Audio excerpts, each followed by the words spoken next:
Alright, so this is my final presentation. It's called Volcanoes, the Explosive Source, presented by me, Emily Wattenberger. So let's get into it. So what is a volcano? A volcano is a rupture in Earth's crust where magma, lava, ash, and gas escapes. So right here I have a structure of a volcano. We have the magma chamber right here, and it's basically just the little area where the magma collects. And then the vent is where the magma, or the main passage where magma travels all the way to the top. And then the crater at the top right here is basically where eruption happens. It's at the very top. And then the lava is basically right here, as you can see. Oh, there, right here. And it basically just comes out and it flows. Um, yeah, and then right here we have the ash cloud. And this is, dangerous to people's lungs, and it's full of gas, basically. And then I'm going to talk about the different types of volcanoes as well. So, how do volcanoes form and how do they erupt? So, volcanoes form at tectonic boundaries, and the molten rock or the magma rises to the surface from too much pressure and too much heat. So, there's convergent boundaries or divergent boundaries and hotspots. This is where they especially form. Convergent boundaries is basically when one plate subducts under another. Divergent is when they move apart. And then hotspots, just a random example there. There are zones where it's super hot. There's a lot of intense heat. Some examples are like under Hawaii and stuff. And then eruptions happen when the pressure in Earth is too much. It's too great. And basically, right here, I have this little diagram basically describing how an eruption happens. The accumulation of magma, it rises and basically has an eruption, and then there's a bunch of volcanic gases mixed in the atmosphere, etc., etc.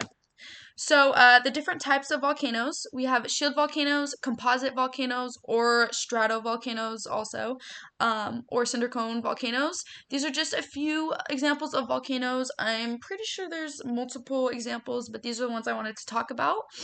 So, shield volcanoes are more gently sloped.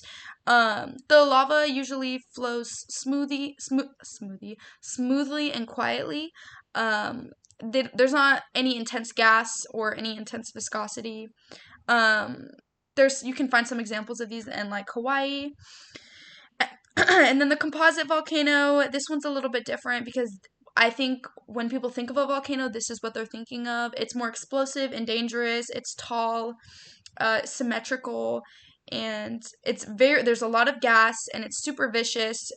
Some examples are Mount St. Helens or Mount Fiji in Japan. And yeah, and then we also have our cinder cone volcanoes. These are just smaller, shaped kind of funny. I have a picture right here on the bottom. Um, they don't really have a lot of eruptive events, and they're basically made out of like volcanic debris or cinders. All right. Um, Now I wanted to talk about the volcanic impacts and their effects. Um, so obviously volcanoes are hazardous. Um, the molten rock, the magma, when it becomes lava, it just destroys everything in its path. It's not super fast, but it is very destructive and very unstoppable. There's not much you can do when that happens. And then the pyroclastic flows. This is the fast-moving currents of gas, rock, ash, um, and then of course the ashfall is spread over wide areas. It's very bad for people's lungs, machinery, it's bad for people's crops, etc., etc. And then, of course, volcanic gases. These are also really bad. It poisons the air and obviously can contribute to climate change as well. So, yeah, overall, volcanoes don't have a lot of good aftermath. Even though they're super cool to learn about, super cool to see, not the best for humans or the environment.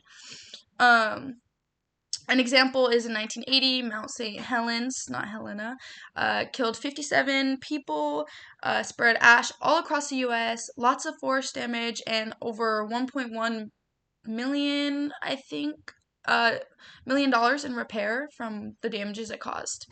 So yeah, you get the gist. Not fun. And then these are volcanic predictions. This is basically how we as humans learn to, predict volcanoes and even maybe monitor them. So obviously seismograph, I'm sure most people have heard of this. This is the most important one. It's basically it detects earthquakes and can help figure out eruptions as well. It just basically like detects like weird tremors and stuff.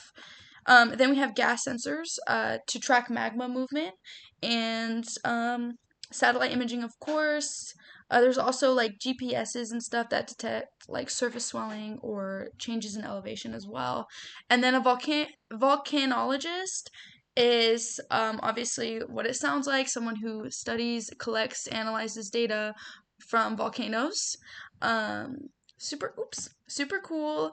Um, yeah, they basically help plan if there is going to be an eruption. And back down here, we have warning signs and evacuation. So basically, a volcanologist helps, you know, contact government agencies and emergency systems to predict if a volcano is happening so they can have a timely evacuation and maybe find ways to reduce the damage. All right, so that's basically the end of my PowerPoint. To conclude, volcanoes are very powerful, very complex and intricate geological things. Yeah, and then also a fun fact, volcanoes are not only on Earth. I'm pretty sure there's some found on Mars or one found on Mars. And yeah, and yeah. Here are my sources. One of these is just my fun fact source, but yeah. And that's the end. Thank you so much for watching.